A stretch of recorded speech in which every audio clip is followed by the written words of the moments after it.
नमस्कार साथियों, आप सभी को उम्मीद करता हूँ बहुत अच्छे होंगे और आज का सेशन फिर से बेहतरीन होने वाला। तो जितने प्यारे साथी जल्दी से जल्दी जुड़ते जाइए और एक बार सेशन को लाइक और शेयर कर दीजिए पूरे देखा जोश और जुनून के साथ। और याद रखिए कि जब तक जोश और जुनून नहीं होता तब तक कोई काम ना होता बेटा। याद रखिए मंजिल सफलता की तरफ वही देखा था क्या मंजिल की सफलता की तरफ वही तेजी से बढ़ता है जिसके अंदर हो जोश और जुनून कुछ कर गुजरने का। ठीक है ना। और थोड़ा देख लेना रिकॉर्डिंग प्रॉपर आ रही है कि नहीं। मैं माइक ऑफ कर रहा ऑन कर रहा। ठीक है ना। तो ये चीजें हमेशा याद रखिए कि जिसके अंदर जोश और जुनून है अपने लक्ष्य की तरफ बढ़ने का वही तेजी से आपका क्या कर सकता है, बढ़ सकता है। बाकी तो भैया सभी लोग देखा बढ़ ही रहे धीरे धीरे, आज नहीं तो कल सोचते पहुंच ही जाएंगे। पर याद रखिए कि जब तक आप ये सोचते हैं आज या कल जब तक पहुंचेंगे तब तक न जाने कितने लोग सफल होकर आपसे आगे निकल जाएंगे। तो याद रखिएगा हमेशा जोश और जुनून को बनाए रखिए और जितने भी प्यारे साथी सारे के सारे फटाफट जुड़ जाइए। माइक देखते रहेंगे सर। ठीक है, तो जितने भी साथी हैं जल्दी से जल्दी जुड़ जाइए और आप सभी का देखा मैं स्वागत करता हूं इस आपके देखा favourite channel Exampur teaching school पे। ठीक है ना बच्चों। तो चलिए चलो भाई, कुछ लोग आ चुके हैं भैया। एक तो देखा था आते हैं सबसे पहले समी कपूर और जाते हैं सबसे लेट है। मतलब सही बता रहे, कठिन परिश्रम करता है तो बच्चा यही करता है? बहुत अच्छा बेटा। जो देखा था कठिनाइयों के राह चलता वही एक दिन सफलता के राह पे सुगमता से चलता है। आइए, तो ये क्वेश्चन हम देखा था क्या देख चुके थे। ठीक है ना। अब थोड़ा सा देखा था क्या कर सकते हैं, ये क्वेश्चन नहीं देखा था, इससे पहले वाला जो भी देखा था क्या क्वेश्चन हमने देखा था।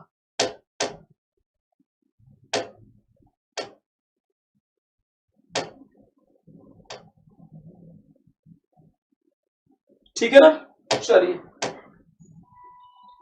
हाँ ये क्वेश्चन हमने देख लिया था। पंखे के नीचे बैठने पे हमें देखा था सुख देखा था क्या की प्राप्ति होती है। ऐसा कुछ क्वेश्चन था, यहां से हमने जो भी चीजें देखा था। ठीक है ना। अगला, हमें अधिक पसीना कब आता है ये भी देख चुके थे बेटा। तालाब की सतह देखा था ये भी देख चुके थे क्वेश्चन। ठीक है ना। ठंडे पर्दे में 0 से नीचे जाने पे फसल ये भी देख चुके थे। जल के हिमीकरण होने पे इसका ताप घटता है या बढ़ता है ये भी देख चुके थे। 4 डिग्री सेल्सियस पे बल रहा है तो बह के भरने के लिए ये भी देख चुके थे। ठीक है ना। धूप में उपयोग होने वाले छाते का रंग ये भी देख चुके थे। ठीक है ना। अब देखो बेटा यदि बात की जाए क्वेश्चन नंबर, यदि बात की जाए 16 या कर सकते हैं 16 नंबर का क्वेश्चन। मैदान की अपेक्षा रेगिस्तान की रात अधिक ठंड होती है और कसम बता रहा हूं जो यदि रुका होगा भैया कब रेगिस्तानी भाग में, उससे पूछो भैया क्या स्थिति होती है उसकी बुरी स्थिति। ठीक है ना। तो मैदान की अपेक्षा रेगिस्तान क्यों ठंडे होते? पहला, वायुमंडल में धूल कण नहीं होते। बहुत बढ़िया। बालू जितनी जल्दी गर्म होता है उतनी जल्दी ठंडा होता है। पेड़ पौधे नहीं पाए जाते और रात में वर्षा होती है। भैया ऐसा हो जाता रेगिस्तान में, भैया रेगिस्तान न रहे रतियों को वर्षा हो जाना भैया तो सुबह तक देखा था क्या कर सकते हैं, मामला बहुत बढ़िया हो सकता है। सही बता रहे हैं। तो बताइए इस क्वेश्चन का क्या आंसर हो सकता है। देखिए थोड़ा सा, तो बताइए यदि बात की जाए क्यों देखा मैदानी भागों की अपेक्षा रेगिस्तानी जो देखा था क्या भाग रात को बहुत ठंडे। बेटा दिन में जितनी गर्मी होती है ना उतनी रेगिस्तान में यदि बात की जाए उतनी ठंडी। रात को तुम ये सोचो कि बाले पर थोड़ा सा गर्म था अब लेट गए, सुबह तक सही बता रहे अकड़े एकदम ऐसे मिलोगे, एकदम गर्दन कुछ हिल नहीं रही, एकदम ठंड से जमे पड़े हो ऐसे। समझ रहे हो ना भैया। तो रात को भैया रेगिस्तान कह सकते हैं, राजस्थान में राजस्थानी कंबल पतले वाले यूज करते हैं लोग मस्ती से हैं। चलिए, तो बेटा ये बताता हूं इस क्वेश्चन का सिंपल से आंसर बताई जाए। बालू यदि बात की जाए तो क्या कर सकते हैं, बालू आपके दिन में क्या होगा जब सैंड या बालू पे मान लिया सैंड या सॉरी क्वेश्चन नंबर यदि बात की जाए 16 नंबर की यदि बात की जाए क्वेश्चन में। ठीक है ना। 16 नंबर की यदि बात की जाए जो क्वेश्चन है यहां पे मान लीजिए क्या है, सिंपल सी बात है सैंड या बालू है। अब सैंड या यदि बात की जाए बालू है, इसमें जब सूर्य की किरणें पड़ेंगी तो ये क्या करेगा, ऊष्मा को अवशोषित करता जाएगा। ठीक है ना। ऊष्मा को क्या करेगा, अवशोषित करेगा।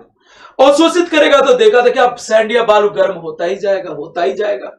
क्यों? क्योंकि जितनी ऊर्जा अवशोषित कर रहा है उससे बहुत कम ऊर्जा वो उत्सर्जित कर पा रहा है।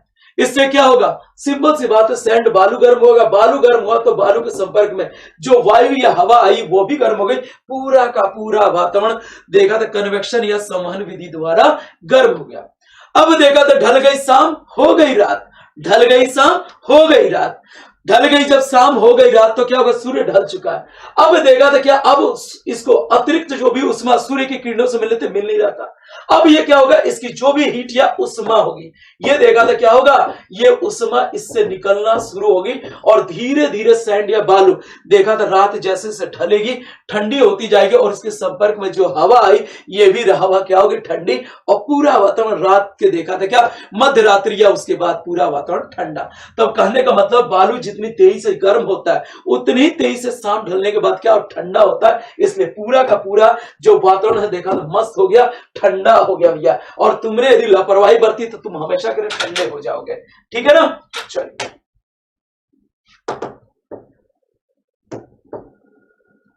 अगला, आजकल पेट्रोल में शीशा नहीं मिला जाता, इसलिए क्यों नहीं मिलाया जाता भैया, शीशा रही तो पेट्रोल सस्ता होता। अच्छा भैया, हम तो यही लेंगे तो सस्ता हो जाए। तो शीशा रही तो पेट्रोल प्रदूषण नहीं फैलाता, शीशा रही तो पेट्रोल दहनशील होता है, मतलब तेजी से जलता है, शीशा रही तो पेट्रोल स्पीड बढ़ाता है। अब भैया देखो क्या है इसका आंसर, थोड़ा देखिए, फिर आगे जो भी देखा था क्या करता हूं, बताता हूं। देखो भैया टाबरों, बच्चों, थोड़ा देख लो यार, सही से बता ही दो यार कि भैया आजकल देखा शीशा क्यों नहीं पेट्रोल में मिलाया जाता है। तो आप जाओगे देखा पेट्रोल फिलिंग स्टेशन पे, जहां पेट्रोल भरवाया जाता है, एक बोलेगा पावर अल्कोहल और एक बिना शीशा वाला देखा अल्कोहल, कौन सा लेंगे कहेगा, और कहेगा इतना इतना दाम में अंतर है। तो देखो मेरे बच्चे, पहले क्या होती, बात की जाती कि जब बिना अधिमानी कर सकते, शीशा का एक कंपाउंड होता है जिसका नाम होता है बेटा, क्या कर सकते हैं, इसका नाम यदि बात की जाए टेल होता है, या इसको कह सकते हैं क्या, हिंदी में कहते हैं टेट्रा एथाइल लेड। अब देखो भाई क्या होता है, कई बार जैसे कि मतलब इंजन में जो भी कर सकते हैं आपका, वो क्या होगा, ईंधन बर्न होता है, तो फिर क्या होता है, ठीक से या इरेगुलर या असामान्य रूप से जो भी जलने की वजह से इंजन में फट फट धड़धड़ फड़ फड़ धड़धड़ जो भी आवाज होता है, इसे कहते हैं एंड जो भी नॉकिंग साउंड, ठीक है ना। इसको कम करने के लिए एंटी नॉकिंग एजेंट मिलाया जाता है, क्या, टेल मिलाया जाता है, एंटी नॉकिंग एजेंट, इसे बोलते हैं बेटा असफोटन रोधी पदार्थ, जिससे क्या हो कि आसानी से जो भी देखा पेट्रोल की बर्निंग हो सके। पर देख लो बेटा, इसमें देखा लेड है शीशा, और इससे देखा था क्या हो सकता है, हमें दिक्कत हो सकती है। क्या दिक्कत बेटा, यदि बात की जाए लेड या शीशा जो देखा था, आइज या कह सकते आंखों के लिए नुकसानदायक, लंग्स या फेफड़े, इसके अलावा किडनी या कह सकते गुर्दे के लिए भी और मस्तिष्क के लिए भी बहुत हानिकारक है। तो शीशे की वजह से किडनी भी खराब हो सकती है, लेड की वजह से देखा ब्रेन या मस्तिष्क के रोग हो सकते हैं। इसलिए भाई कहा गया कि भैया चलो इंजन कैसे भी देखा फटफट चले, पर भैया हम देखा था इसमें टेल नहीं मिलाएंगे, शीशा नहीं मिलाएंगे, बल्कि इसके जगह पे कुछ और मिला दे, जिससे क्या हो सके, आराम से पेट्रोल की बर्निंग या जलन हो सके, ठीक है ना। तो सिंपल से बात की जाती इसमें क्या, शीशा रही तो पेट्रोल प्रदूषण नहीं फैलाता, पर यदि शीशा होगा तो देखा तो शीशा का प्रदूषण होगा। और इससे देखा था क्या, शीशे के प्रदूषण को यदि बात की जाए, शीशे से जो प्रदूषण होता है इसे कहते हैं क्या, प्लम्बिज्म, ठीक है ना, प्लम्बिज्म कहते हैं, ठीक है ना। शीशे के जो प्रदूषण होता है इससे क्या कहते हैं, प्लम्बिज्म कहते हैं, ठीक है ना। चलिए, और इससे क्या हो सकता है, किडनी आपका देखा था, लंग्स या फेफड़े, इसके अलावा ब्रेन प्रभावित होता है, बुरी तरह से देखा इसे डैमेज करता है। इसलिए भैया ये नहीं मिलाएंगे। 17 का बी, बहुत अच्छा आंसर सभी ने दिया, और ऐसे भैया देते जाओ, थोड़ा सा हम चाहेंगे क्वेश्चन तेजी से कराया जाए, इसलिए भैया कमेंट वो न पढ़े तो भैया नाराज मत होना कि हमारा नाम है, हमारा नाम नहीं लिए, नहीं तो हम अमर हो जाते। चलो भैया, वात्य भट्टी यदि बात की जाए, ब्लास्ट फर्नेस में उत्पादित लोहा, ठीक है ना। यदि बात की जाए वात्य भट्टी देखा तो यूज किया जाता है, क्यों, किसके लिए, लोहे के अयस्क को पिघला के देखा था क्या, लोहा प्राप्त करने के लिए। तो बात की जाए, यदि बात की जाए इसमें किस तरह का जो भी देखा लोहा क्या होता है, वात्य भट्टी से देखा था क्या, कैसा लोहा उत्पादित होता है, कास्ट आयरन, पिटवा, स्टेनलेस स्टील, स्टील, किस तरह का लोहा का देखा था क्या इसमें उत्पादन होगा।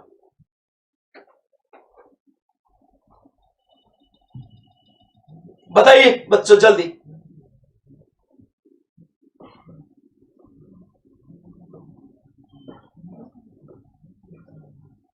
ठीक है ना। तो चलिए मैं बताता हूं, बात की जाए कि यहां पे देखा था क्या, पिटवा लोहा है, ये देखा था क्या आपका ढलवा है, ठीक है ना। इसमें जो देखा था पिटवा लोहा, ये कहा जाता है लोहे का शुद्ध रूप, जो भी कहा कर सकते हैं मानते हैं, ठीक है।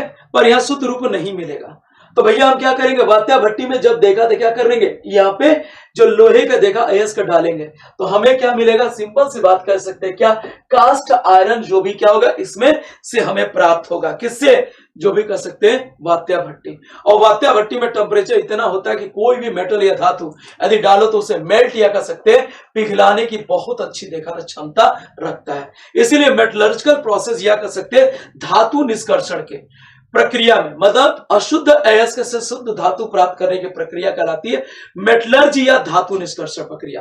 तो धातु निष्कर्षण की जो भी प्रक्रिया के लिए हम वात्या भट्टी का उपयोग करते हैं।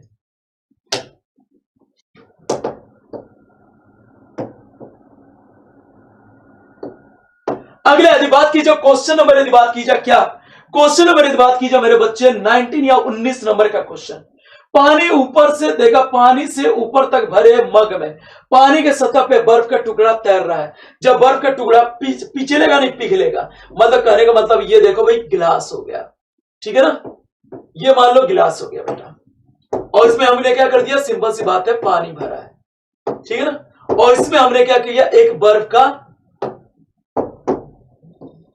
कहा जा रहा है कि बेटा बर्फ का टुकड़ा डाल दिया गया। अब ये बर्फ का टुकड़ा यदि पिघलेगा तो पानी के स्तर पे क्या असर होगा, पानी का स्तर देखा बढ़ेगा सॉरी, पानी का स्तर घटेगा मतलब नीचे आएगा, पानी बाहर गिरेगा, पानी का स्तर अपरिवर्तित रहेगा, पानी छलक सकता है मतलब बाहर आएगा, और नहीं छलक सकता, दोनों है बेटा। तो बताइए इसमें क्या होगा, जल्दी, बहुत अच्छा क्वेश्चन है। और ये देखा था क्या टीचिंग के अलावा और भी कई एग्जाम्स में इस तरह के देखा था क्वेश्चन आपके पूछे गए हैं, तो सोचिए इसका क्या आंसर हो सकता है।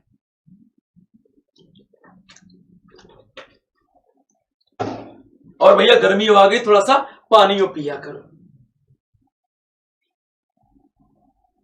और पानी यदि मान लो गर्मी न रहे भैया तब भी पिया करो, क्योंकि शरीर में पानी की बहुत अच्छी आवश्यकता होती है। 10% यदि पानी का स्तर गिर जाए तो जानलेवा भैया तुम्हारी जान ले लेगा, इसीलिए जल ही जीवन। चलिए मैं बताता हूं बेटा, ये देखो पानी में देखा बर्फ है, ये तो क्या डूबा पड़ा है, जब ये ऊपर का बर्फ पिघलेगा तो ये क्या करेगा, जितना भाग में डूबा है उतने भाग में देखा था क्या, ये बर्फ पानी के रूप में देखा था क्या होगा, भर जाएगा। इसलिए यदि बात की जाए तो कह सकते हैं क्या, पानी का स्तर बिल्कुल भी देखा तो परिवर्तित नहीं होगा, या पानी के स्तर में कोई भी परिवर्तन आपका नहीं होगा। दूसरी चीज यदि बात की जाए कि जो इसमें पानी के आयतन में क्या कोई बढ़ोतरी होगी कि नहीं, तो यदि मान लीजिए कर सकते हैं पानी देखा बर्फ यदि पानी में बदलेगा तो कुछ न कुछ यदि बात की जाए तो क्या होगा, सिंपल सी बात है पानी बनेगा ही बनेगा, ठीक है ना, तो पानी कुछ न कुछ बनेगा। इसलिए देखा था क्या, जो अब देखा था जल का आयतन है लीटर में या मिलीलीटर में कुछ न कुछ बढ़ेगा, पर जल का स्तर जो है वो नहीं बढ़ेगा, अपरिवर्तित ना हो तो ट्राई करके देख लो।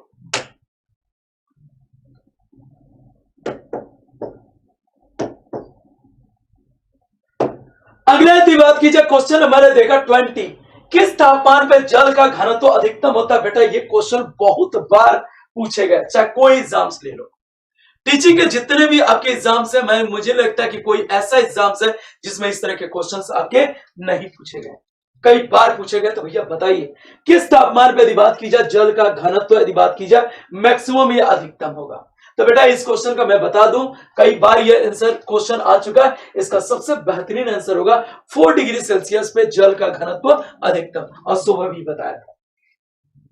और इससे पहले भी यदि बात की जाए तो क्या, इसको मैंने इससे पहले भी आपका बताया था। वह ताप जिस पर किसी द्रव का वाष्प दाब वायुमंडलीय दाब के बराबर हो जाता है, उस ताप को क्या कहते हैं, ठीक है ना।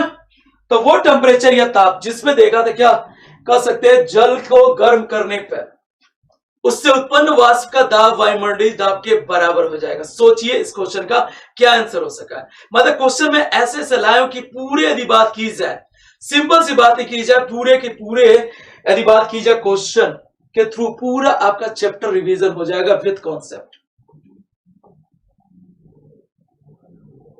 बताइए कोई आंसर नहीं तो बताता हूं। बेटा यदि बात की जाए गलनांक, गलनांक वो देखा था बिंदु है जिसमें देखा था क्या कर सकते हैं, ये क्या होगा, कोई चीज यदि मान लीजिए कर सकते हैं ठोस में है, सॉलिड या ठोस में है, तो ये किस में बदलेगी, द्रव में। गलनांक मतलब गलना, गलना मतलब देखा था क्या, पिघलना, तो ये कर सकते हैं मेल्टिंग पॉइंट हो गया। ऊर्ध्वपातन बिंदु मतलब जिसपे यदि बात की जाए वो टेम्परेचर या ताप जिसपे एक ठोस सीधे किसमें बदल जाए, सीधे गैस में, बिना द्रव में बदले, ऊर्ध्वपातन बिंदु। ठीक है ना भैया।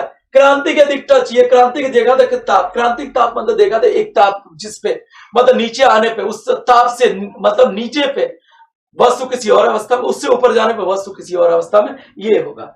यदि बात की जाए क्वथनांक या कर सकते हैं इसे क्या, बॉइलिंग पॉइंट। ठीक है ना, बॉइलिंग पॉइंट पे यदि बात की जाए तो यहाँ पे क्या होगा, बॉइलिंग या क्वथनांक, क्वथनांक मतलब उबलना। यहाँ पे यदि बात की जाए किसी द्रव को गर्म करने पे यह किस में बदलेगा, सिंपल सी बात है वाष्प में बदलेगा। और वाष्प में जब बदलेगा तो इस वाष्प का क्या होगा, एक दाब होगा जिसे हम कहते हैं वाष्प दाब। तो वह दाब जिसमें देगा था किसी जल के वाष्प का दाब वायुमंडलीय दाब के बराबर हो जाए, बेटा ये कह सकते हैं क्वथनांक बिंदु। ठीक है ना। और जल के लिए इसका मान कितना होगा मेरे बच्चे, जल के लिए बात की जाए इसका देखा तो इस टेम्परेचर या ताप का मान बात की जाए तो ये होगा आपका 100 डिग्री सेल्सियस, 100 डिग्री। पर ये निश्चित नहीं बेटा। यदि तुम जाओगे पहाड़ों की ऊंचाई पे तो वहां पे क्या होता है, वायुमंडलीय दाब कम होगा। वायुमंडलीय दाब कम होगा तो जल का क्वथनांक अब 100 डिग्री ना होकर बल्कि हो सकता है 80 या 80 से नीचे आ जाए। और जो देखा था क्या, आप खिचड़ी पका रहे हो बिरबल की, वो खिचड़ी कभी ना पकेगी। समझ रहे हो ना भैया, वो खिचड़ी पकेगी नहीं, क्योंकि भैया एक निश्चित ताप चाहिए खाने को पकने के लिए, एक मतलब बॉइलिंग पॉइंट 100 डिग्री मेंटेन करना चाहिए। तो बढ़िया है, क्या करना, जब जाना माउंटेन ट्रैकिंग करने और भैया वहीं पे खाना पीना बनाना पड़े, भैया प्रेशर कुकर जरूर ले जाना, खनवा नहीं बनेगा। ठीक है ना। तो ये कर सकते हैं 21 की यदि बात की जाए क्या, ये आपका डी ऑप्शन होगा। और गलनांक मतलब वो टेम्परेचर जिसमें देखा था क्या, किसी ठोस को गर्म करने को द्रव में बदले, वो मेल्टिंग पॉइंट या गलनांक। और अलग अलग पदार्थों के लिए क्या होता है, अलग अलग होता है। लो भैया क्वेश्चन हो आ गया, अरे बाप रे बाप, बड़ी देखा तो समस्या भैया, क्वेश्चन भी आ गया भैया।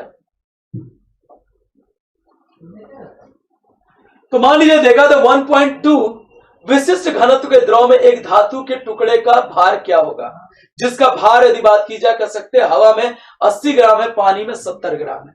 मतलब एक देखा था क्या, द्रव का देखा था विशिष्ट घनत्व ये 1.2 है। और किसी वस्तु का वायु में भार यदि बात की जाए 100 ग्राम में, पानी में 70 ग्राम है। तो बताइए देखा था क्या, उस देखा था धातु के टुकड़े का जो भी कर सकते हैं भार कितना होगा।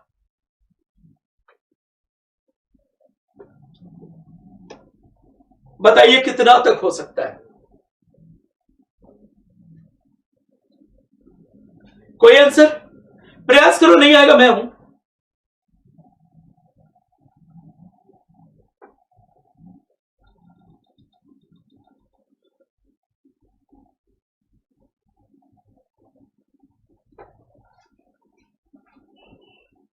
तो भैया देखो इसके लिए क्या होना चाहिए, सिंपल सी बात है, विशिष्ट घनत्व का फार्मूला। तो विशिष्ट घनत्व का फार्मूला यदि बात की जाए तो क्या कर सकते हैं, ये क्या होगा, द्रव में देखा था ठोस के भार में कमी, और दूसरा यदि बात की जाए कर सकते हैं जल में ठोस के जो भी देखा था क्या कर सकते हैं, कोई द्रव है उसमें देखा था क्या कर सकते हैं, उसके भार में कमी कितनी आ रही है। और साथ में यदि बात की जाए द्रव में ठोस के भार में कमी, तो देखो भैया यदि बात की जाए विशिष्ट घनत्व या स्पेसिफिक डेंसिटी, तो क्या कर सकते हैं, किसी द्रव में ठोस के भार में कमी बटे क्या कर सकते हैं, जो भी हम मान लीजिए कर सकते हैं जल में देखा तो कह रहा है, जल या कह सकते हैं पानी कह रहा है, तो भैया इसमें क्या कर लेंगे, सिंपल सी बात है,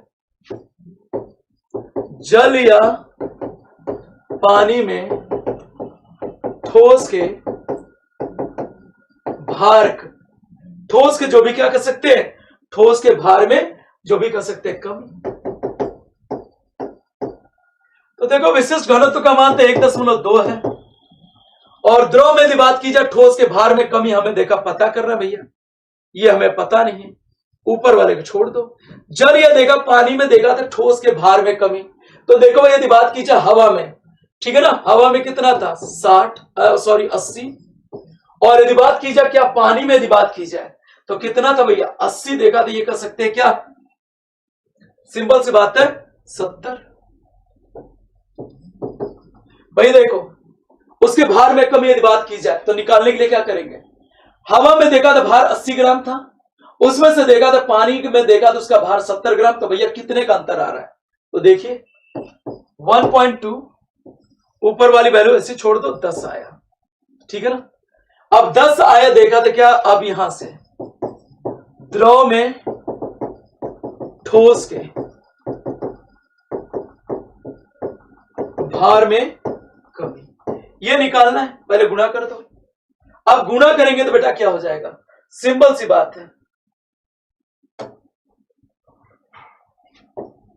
द्रव में ठोस के भार में कमी कितना हो जाएगा, 1.2 गुणे 10 कर दो, ये कितना आ गया 12, ठीक है ना। अब बेटा यदि बात की जाती यहां पे एक और चीज है, अब द्रव में देखा तो ठोस के भार की, ठीक है ना। अब द्रव में ठोस का भार कितना होगा, तो क्या कर लो भैया 80 माइनस यदि बात की जाए ये कर दो 68। कैसे 80 यदि बात की जाए तो यहां पे क्या था, हवा में उसका भार कितना था, वो भैया देखा था क्या 80 था, 80 यदि बात देखा हवा में भार था, और देखा था जल में यदि बात की जाए उसके देखा जल में ठोस के भार में कमी जितनी आई है उसको घटा दोगे तो एक्चुअल में यदि बात की जाए कि जो कर सकते हैं जो धातु का टुकड़ा था एक्चुअल उसका भार आ जाएगा। तो चलिए मैं फिर से बताता हूं बेटा, विशिष्ट घनत्व बराबर क्या होता है, द्रव में ठोस के भार में कमी, ठीक है ना। द्रव में यदि बात की जाए ठोस के भार में कमी, ये हमें पता नहीं, और जल यदि पानी में देखा था डुबोए जाता है तो उसके भार में देखा था कमी कितनी आएगी, तो इसके लिए क्या कर दो, हवा में जो भार है उसमें से पानी के भार को, पानी के देखा था उसके जो भार है उसको घटा दो, इससे क्या हो जाएगा, द्रव में ठोस के भार में कितनी कमी आई, द्रव में ठोस के भार में जितनी कमी है ये आ गया। अब एक्चुअल में देखो भाई द्रव में ठोस के भार में जितनी कमी आई, ठीक है, वो तो अपनी जगह है। अब द्रव में ठोस का भार कितना होगा, ठीक है ना, भार में कमी आई। अब एक्चुअल में यदि बात की जाए तो जो धातु डुबोई गई द्रव में उसका देखा था भार कितना होगा, तो भैया देखा था क्या कर सकते हैं, द्रव में यदि बात की जाए उस ठोस के जो भी भार में कमी आएगी ये क्या कर दो, कुछ नहीं करोगे, सिंपल सी बात है, हवा में जितना है उसका भार उसमें से देखा था द्रव में डुबोने पे उसके भार में जो कमी है घटा दो, तो द्रव में उस धातु के टुकड़े का भार कितना आ जाएगा, 68 ग्राम आ जाएगा, ठीक है। चलिए तो बेटा ये सब क्वेश्चन आपको मिलते कम है क्योंकि लोग सॉल्व कम कराते हैं, पर ये क्वेश्चन मैं सॉल्व करा रहा हूं कि देखो भैया अभी देखा था क्या डीएसएसबी आपके देखा था क्या पीआरटी एग्जाम्स में भी आपके काम आ सके, बाकी एग्जाम्स में भी ये काम आ सके, इसलिए आगे जितने भी एग्जाम्स हैं उसमें काम है। प्रेशर कुकर में भोजन जल्दी पकता, लो भैया प्रेशर कुकर का नाम आ ही गया जो मैं बताया था, क्योंकि प्रेशर कुकर में बात की जाए भोजन आपका देखा था क्या जल्दी पकता है। क्यों जल्दी पकता है, पानी का क्वथनांक घट जाता है, बहुत बढ़िया, पानी की यदि बात की जाए क्वथनांक बढ़ जाता है, और सी यदि बात की जाए उष्मा का जल्दी अवशोषण होता है, डी है उष्मा अधिक समय तक के लिए संरक्षित हो जाती है। अब बताइए बेटा क्या हो सकता है, पहली बात यदि बात की जाए ये आपको जानना बहुत जरूरी है, सिंपल सी बात है, क्या जानना जरूरी है, यह जानना बहुत जरूरी है कि भाई जो क्वथनांक होता है किस पे निर्भर करता है, ठीक है ना। तो बात की जाए कि क्वथनांक यदि आपकी बात की जाए यह निर्भर करता है, ठीक है, चल क्वथनांक यदि बात की जाए तो यह निर्भर करता है किस पे, वायुमंडलीय दाब, ठीक है ना। जब आपने देखा प्रेशर कुकर में जो भी चीजें हैं डाल दिया और डाल के प्रेशर कुकर बंद कर दिया, नीचे से देखा था क्या प्रेशर कुकर के पेदी में, प्रेशर कुकर के पेदी में देखा था क्या वो गैस का बर्नर लगा पड़ा है और प्रेशर कुकर के पेदी गर्म हो रहा है। प्रेशर कुकर का पेदी जब गर्म होगा तो उसके अंदर जो पानी रखा वो भी गर्म होगा और वाष्प तेजी से बन रहा, पर वाष्प तेजी से बाहर न निकलेगा, तो वाष्प का दाब जब बढ़ेगा तो सीधी सी बात है क्या होगा, क्वथनांक का मान अपने वायुमंडलीय दाब, क्वथनांक का वो वाष्प दाब जब बढ़ेगा, वाष्प तेजी से बनेगा तो वायुमंडलीय दाब का देखा था क्या मान से देखा था क्या होगा, ये यदि क्या होगा उसके बराबर होगा या उससे अधिक, तो क्वथनांक का मान भी देखा था क्या होगा, बढ़ना शुरू होगा, और क्वथनांक का मान बढ़ना जब शुरू होगा तो भैया आराम से देखा था राजमा चावल जो भी दाल, ठीक है ना, सब पक जाएंगे।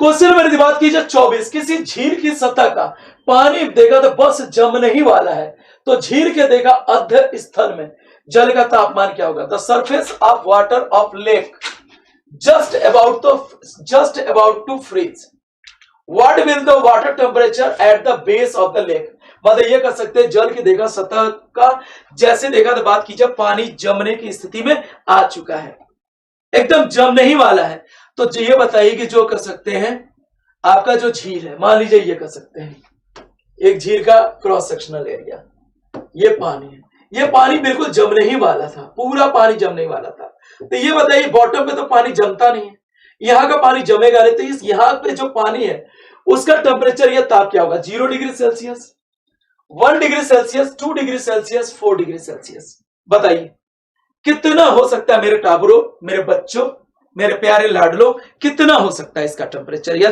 ताप? कोई नहीं बताएगा, सब नाराज, तो बताता हूं भैया जल यहाँ पे यदि बात की जाए 4 डिग्री सेल्सियस पे रहेगा और जमेगा नहीं, और यहाँ पे देखा तो बॉटम पे जितनी भी मछलियां बहुत खुश हैं, बहुत देखा भगवान को थैंक्स करिए, अरे भगवान जी देखा देखा ऊपर वाले जो भी देखा था भगवान जी ईश्वर बड़े देखा था थैंक्स कि देखा नीचे का पानी नहीं जमा और हम यहाँ पे जिंदा है। पर भैया मनुष्य भी बहुत चालाक है, उसे पता है कि नीचे मछलियां देखा देखा मस्ती से पड़ी हैं, चलो भैया एक काम किया जाए खड्डा करते हैं, वो जाके बर्फ में लेकर खटक खटक खटक खोद खाद के देखा है होल क्रिएट करेंगे, पानी अब देखा इधर उधर होना, मछली सोचे अरे उजाला आ गया, चलो बर्फ अब पिघलने वाली बाहर चला जाए, हैं जैसे आती बस खबर देने देखा एक नुकीला सा रहता मारता है और बस निकाल के लेके चल देता गई, राम नाम सत्य भैया। तो 4 डिग्री सेल्सियस में यदि बात की जाए तालाब या झील के सतह का टेम्परेचर होता है जहां पानी नहीं जमता।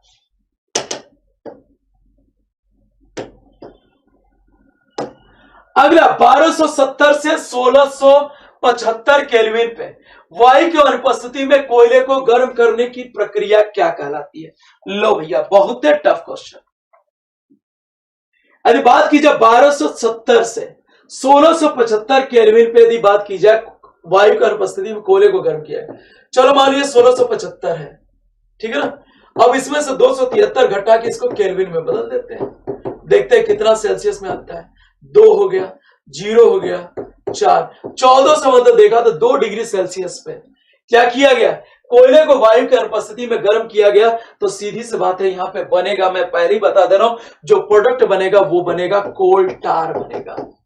काले रंग का देखा था क्या बनेगा? एक प्रोडक्ट बनेगा जिसका नाम है कोल टार बनेगा, ठीक है ना। अब बताइए क्या होगा?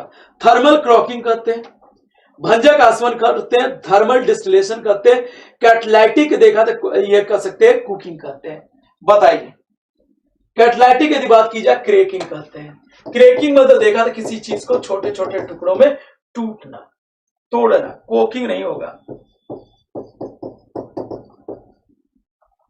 ठीक है ना।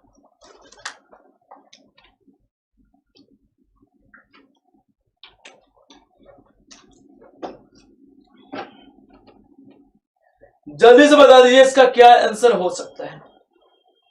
चलिए मैं बता दूं, चलिए भाई यदि बात की जाए कोयले को क्या किया, कोयले को चूर्ण को मान लीजिए किसी परखनली में देखा था क्या, जो भी कोयले का चूर्ण ले लिया गया, यहां गर्म किया गया, ठीक है ना, और यहां से ऐसे करके यहां पे पानी रखा गया, लिक्विड या पानी, इसमें काले रंग का लिक्विड इकट्ठा हुआ। इसे यदि बात की जाए कहते हैं क्या कोयले का देखा था क्या, ये कर सकते हैं फ्रैक्शनल डिस्टिलेशन, इसे देखा था क्या कर सकते हैं। भंजक यदि बात की जाए तो कर सकते हैं क्या, डिस्ट्रक्टिव डिस्टिलेशन करते हैं, इसे इंग्लिश में कहते हैं डिस्ट्रक्टिव डिस्टिलेशन या भंजक आसवन। और इस भंजक आसवन से यदि बात की जाए तो कोलतार बनता है, और कोलतार के साथ साथ एक और गैस, यहाँ पे एक गैस मुक्त होती है जिसे देखा था बोलते हैं कोल आपकी गैस। याद कीजिए ऐसे क्वेश्चन में जो भी देखा था क्या आपको यदि बात की जाए करा चुका हूं, तो कोल गैस कोलतार बनेगा, ये चीज है। दूसरी बात की थर्मल डिस्टिलेशन, मतलब देखा था क्या कैसे थर्मल डिस्टिलेशन मतलब जो भी ताप की उपस्थिति में जो भी आसवन करना, ये तो होगा नहीं भैया, सीधी सी बात है, कभी नहीं होगा, ठीक है। कैटालिटिक देखा था क्रैकिंग, मतलब किसी कैटलिस्ट या उत्प्रेरक की उपस्थिति में किसी पदार्थ को छोटे छोटे टुकड़ों में तोड़ने की प्रक्रिया ही क्रैकिंग कहलाएगी। थर्मल यदि बात की जाए क्रैकिंग मतलब उष्मा के प्रभाव से किसी पदार्थ को छोटे छोटे टुकड़ों में तोड़ने की प्रक्रिया, तो ये भी नहीं हो सकता। यहां सबसे बेस्ट आंसर होगा 25 का बी।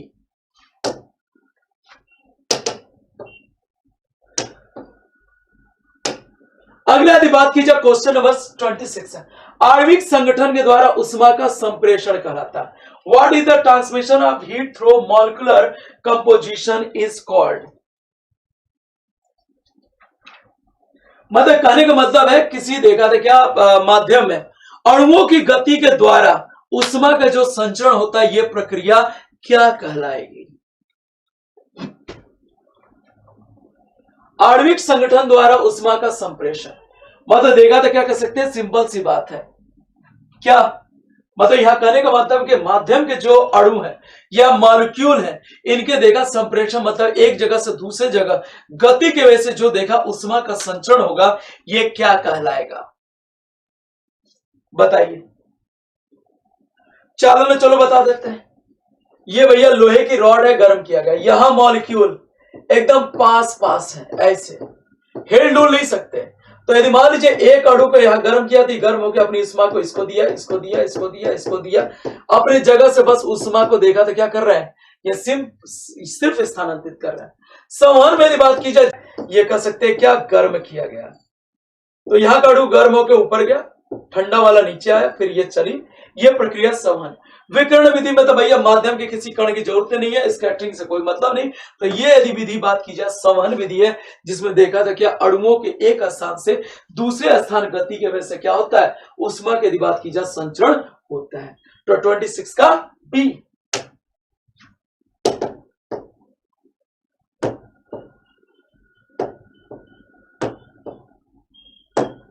अगला, उष्मा विकिरणों की गति को क्या कहते हैं। यदि बात की जाए उष्मा विकिरणों की गति किसके बराबर होती है, ध्वनि के बराबर, प्रकाश के बराबर, प्राश्रव्य तरंगों के बराबर, इनमें से यदि बात की जाए कोई नहीं। बताइए क्या आंसर हो सकता है। उष्मा के देखा था विकिरणों के मतलब देखा था स्पीड ऑफ हीट रेडिएशन, ठीक है ना। इसमें यदि बात की जाए हीट रेडिएशन की स्पीड किसके बराबर, यह कह सकते हैं जब देखा उष्मा विकिरण विधि द्वारा संचरित होती है, उस समय जो भी देखा था क्या उष्मा विकिरण का जो भी चाल किसके बराबर।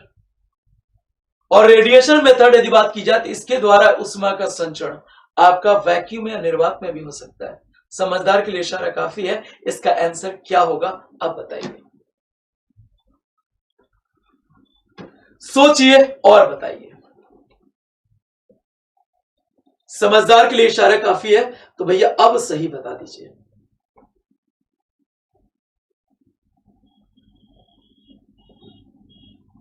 कोई आइडिया, कोई विचार नहीं। बेटा याद रखना, जब देखा उष्मा का संचरण आपके रेडिएशन या विकिरण विधि द्वारा होता है, तो विकिरण को देखा था क्या विकिरण विधि द्वारा उष्मा का संचरण आपके निर्वात में भी हो सकता है, पहली चीज। साथ में बात की जाए विकिरण विधि द्वारा उष्मा का संचरण सबसे तेज होता है, तो विकिरण विधि द्वारा उष्मा का संचरण यदि बात की जाए प्रकाश के वेग से होता है। इसीलिए कहा जाता है कि उष्मा संचरण की सबसे तेज विधि जो है वो रेडिएशन या विकिरण विधि है। और इसी विधि द्वारा क्या होता है, सिंपल सी बात है, आपके क्या कह सकते हैं, सूर्य का यदि बात की जाए, सूर्य का यदि बात की जाए प्रकाश, क्या सूर्य की यदि बात की जाए जो प्रकाश है पृथ्वी पे, इसी विधि द्वारा क्या होता है, पृथ्वी पे पहुंचता है। तो फिर से सुन लिए, इसी विधि द्वारा क्या होता है, सूर्य का प्रकाश पृथ्वी पहुंचता है या सूर्य की ऊष्मा पृथ्वी पे पहुंचती है, ठीक है।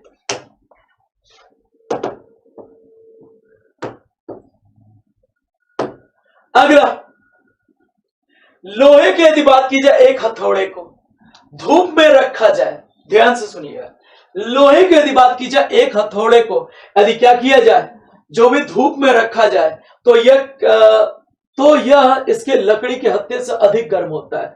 मतलब लोहे की जो भी यदि बात की जाए, जैसे ये लोहे की एक रॉड है और इससे यदि बात की जाए लकड़ी का ये हत्था है, लकड़ी का क्या है, सिंबल से बात है, ये हत्था है। और ये यदि बात की जाए क्या कर सकते हैं, ठीक है ना, ऐसे नहीं। चलो मैं थोड़ा अच्छे से डायग्राम बना दूं, बढ़िया वाला हथौड़ा।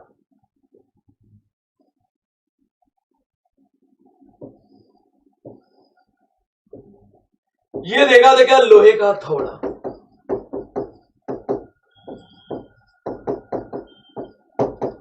ये लोहे का क्या है, हथौड़ा है, और ये लकड़ी का हत्था है।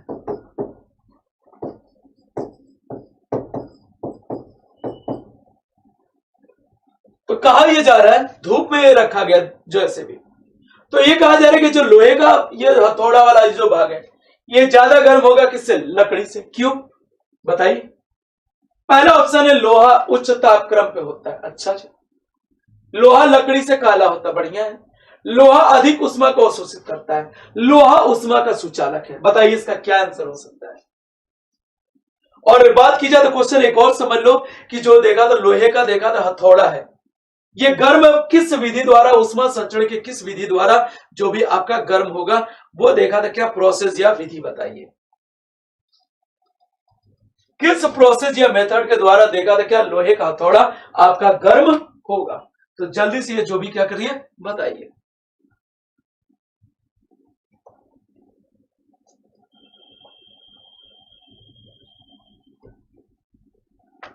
कोई आंसर, कोई विचार।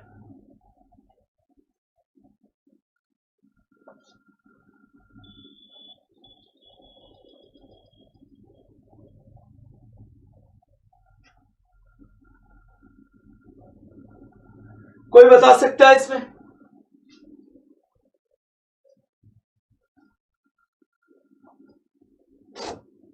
चलिए मैं बताता हूं बेटा, यदि बात की जाए लोहा देखा उष्मा का सुचालक होता है, और लोहा कोई भी यदि धातु उष्मा के सुचालक होगी तो उसमें जब देखा था क्या हीट या उष्मा दी जाएगी तो क्या होगा।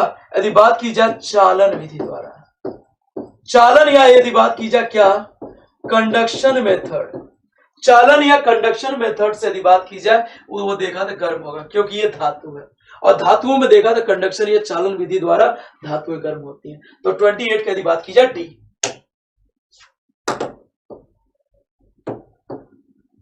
अगला क्वेश्चन नंबर 29, देख लो एक एक क्वेश्चन से तुम्हारा पूरा रिवीजन हो रहा है। देखा तो दो रेलों के मध्य, मतलब दो रेलों के देखा था क्या जो पटरियां हैं, मतलब ये कह सकते हैं दो रेलों की पटरियों के बीच ये कहा जा रहा है क्या, ये रिक्त स्थान या छोटा सा स्थान क्यों छोड़ा जाता है। पहला यदि बात की जाए क्योंकि ऐसे स्थान छोड़ने से कुछ लागत बचती है, अच्छा जी, करोड़पति तक तो हो जाएगा जो बिछाएगा ऐसे। तो बी यदि बात की जाए क्योंकि देखा था धातु गर्म होने करने पर यह देखा था क्या होती है, फैलती है, और ठंडी होने पर संकुचित होती है, ये भी सही। आवश्यक है गुरुत्व बल उत्पन्न करने के लिए, भैया गुरुत्व बल से क्या मतलब है, इनमें से कोई नहीं। बताइए क्या इसका आंसर हो सकता है। मतलब रेल के दो पटरियों के बीच थोड़ा सा गैप या रिक्त स्थान क्यों छोड़ा जाता है, जल्दी से बताइए, ठीक है ना। ऐसा क्या रीजन है कि जिसकी वजह से रिक्त स्थान, तो बेटा मैं बता देता हूं, सिंपल सी बात है, लोहे की ये पटरियां, लोहे की मतलब ये उष्मा की बात की जाए तो बेटा सुचालक होती है, ठीक है ना। अब पास पास करोगे, भैया देखो ये लोहे की पटरी गर्म हुई, सीधी सी बात है, देखा लोहे की पटरी गर्म होगी फैलेगी, ठीक है भैया, फैली तो भैया पटरियां टेढ़ी मड़ी हो गई, ट्रेन अब तो ऐसे झिकझिक थोड़े चलेंगे, और ठंड में ये संकुचित हुई तो भैया ट्रेन में देखा फिर टेढ़ी मेढ़ी हो गई। तो हमने क्या किया, थोड़ा सा रिक्त स्थान करके और इस पे देखा था क्या कर सकते हैं, सीमेंट के गाटर लगा दिए गए या लकड़ी की पट्टियां पहले लगाई जाती थी, और लकड़ी की पटरियां या सीमेंट के ऐसे जो गाटर होते हैं जिसमें ये रेल की पटरियां लगाई थी, ये उष्मा के कुचालक है, और इसमें देखा कस दिया जाता है जिससे क्या हो सके, रेल की पटरियां ये देखा था क्या ये टेढ़ी मेढ़ी ना हो सके, क्योंकि मेरे बच्चे ट्रेन टेढ़ी मेढ़ी नहीं चलेगी, ट्रेन दुर्घटना हो जाएगी। तो भैया ये कर सकते हैं क्या, धातु को जब देखा गर्म करने फैलती और ठंडी होने पर संकुचित, यदि देखा रेल की पटरियां गर्म होने फैलेंगे तो टेढ़ी हो जाएंगी, और संकुचित होंगी तब भी देखा तो टेढ़ी हो जाएंगी, और उससे क्या रेल दुर्घटना हो सकती है, इसलिए रिक्त स्थान छोड़ा जाता है। लो भैया कार्बोरेटर यदि बात की जाए किस इंजन में होता है, कार्बोरेटर यदि बात की जाए किस तरह के इंजन में कार्बोरेटर की यदि बात की जाए, जो भी कह सकते हैं क्या प्रयोग किया जाता है। अब जिन्होंने भैया गाड़ियां चलाते होंगे उन्हें पता होगा कार्बोरेटर क्या होता है। कई बार कहते हैं कार्बोरेटर में कार्बन लग गया इसीलिए देखा था क्या हो रहा है, जो भी गाड़ी प्रॉपर नहीं चल पा रही है। और कार्बोरेटर में यदि बात की जाए तो क्या कह सकते हैं, कार्बोरेटर ये क्या होता है, कार्बोरेटर के द्वारा ही देखा था क्या होता है, ईंधन को जलने में क्या करता है, मदद करता है। यदि कार्बोरेटर में कार्बन लग गया या कार्बोरेटर ठीक से काम नहीं कर तो कभी भी देखे आपकी जो भी बाइक स्टार्ट नहीं होगी, या जो भी देखा था क्या पेट्रोल से चलने वाले जो भी वाहन है वो चल नहीं पाएगा। तो कार्बोरेटर किस में होगा, पेट्रोल वाले जो भी देखो गाड़ियों के इंजन में ये देखा था क्या होता है। ठीक है, चलिए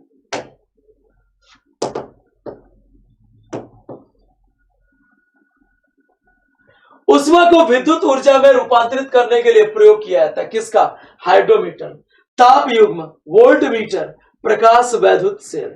मतलब देखा उष्मा हीट या उष्मा को विद्युत ऊर्जा में बदलने के लिए किसका उपयोग करेंगे। क्वेश्चन नंबर यदि बात की जाए 31,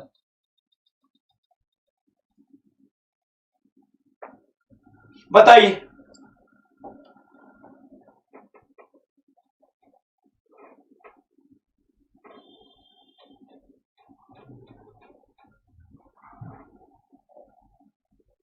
नहीं समझे, मैं बताता हूं। यहां पे यदि बात की जाए सिंपल सी बात है, एक मिनट, इधर देखा तो क्या रख दिया गया बर्फ, इसमें रखा गया बर्फ, और दूसरे में देखा था क्या बहुत गर्म रखा गया। मान लीजिए लोहे कुछ मतलब गर्म जो भी चीज रख बहुत गर्म, ये बहुत ठंडा है, ये बहुत गर्म है। ठीक है ना, और सिंपल सी बात है दोनों को देखा था क्या जोड़ दिया गया, यहां गैल्वेनोमीटर ऐसे करके जोड़ दिया गया। ठीक है ना भैया, तो यहां पे क्या किया, सिंपल सी बात है गैल्वेनोमीटर को जोड़ दिया गया। अब ये ठंडी और गर्म के प्रभाव के वजह से क्या होगा, इस परिपथ में एक धारा बहेगी और गैल्वेनोमीटर इधर उधर करना शुरू हो जाएगा। तो ये यदि बात की जाती इसे कहते हैं क्या, ये आप क्या कह सकते हैं, ये जो प्रक्रिया है या ये जो समायोजन इसे कहते हैं थर्मोकपल। और इसी से एक थर्मोमीटर भी बनता है जिसे हम बोलते हैं, क्या बोलते हैं, थर्मोकपल थर्मोमीटर। यह ताप युग्म तापमापी जिससे यदि बात की जाए तो भैया टेम्परेचर कितना, -200 डिग्री सेल्सियस से बात की जाए 1600 डिग्री सेल्सियस तक ताप मापा जा सकता है। और यह यदि बात की जाए ये जो प्रभाव है जिसकी वजह से ये मतलब बिजली विद्युत उत्पन्न हो रहा है इसे कहते हैं सीबेक इफेक्ट। सीबेक प्रभाव में देखा था क्या, दो आपके देखा था क्या की जाती है, मेटल या देखा था क्या कर सकते हैं अलग अलग जो भी धातु के तारों को, ये ठंडे गर्मी में दोनों में देखा था क्या, एक ये धातु का तार अलग है, ये धातु का तार अलग है, और दोनों को देखा था क्या मिला के ठंडे और गर्म जंक्शन में डुबोए जाते हैं। उसके बाद देखा जाता है जो धारा बहती उसी से क्या की जाती है, जो भी हम देखा था क्या सीबेक इफेक्ट के द्वारा क्या थर्मोकपल तापमापी द्वारा वस्तुओं के ताप को माप सकते हैं। तो ये क्या होगा, ये बात की जाए प्रकाश वैद्युत सेल, तो प्रकाश वैद्युत सेल की बात की जाती है, ये कह सकते हैं प्रकाशी ऊर्जा को या प्रकाश ऊर्जा को ये किसमें बदलते हैं, सिंपल सी बात है वैद्युत ऊर्जा में। ये तो हो ना सकता, ठीक है ना।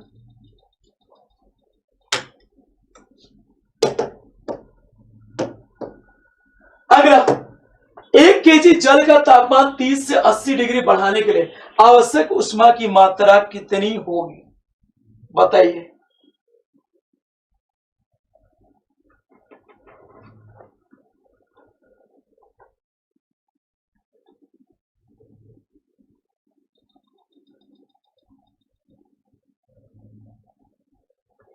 बताइए कितना हो सकता है, मतलब ये कह सकते हैं 1 केजी जल है जिसका ताप 30 से 80 डिग्री कर दिया जाता है। तो इसके लिए आपको जल की विशिष्ट ऊष्मा का मान पता होना चाहिए, तभी ये क्वेश्चन देखा था क्या हो सकता है।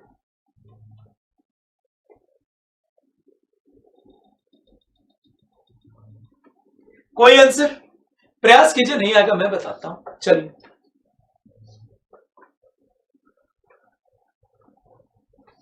एक बार प्रयास कीजिए, फिर मैं बताता हूं।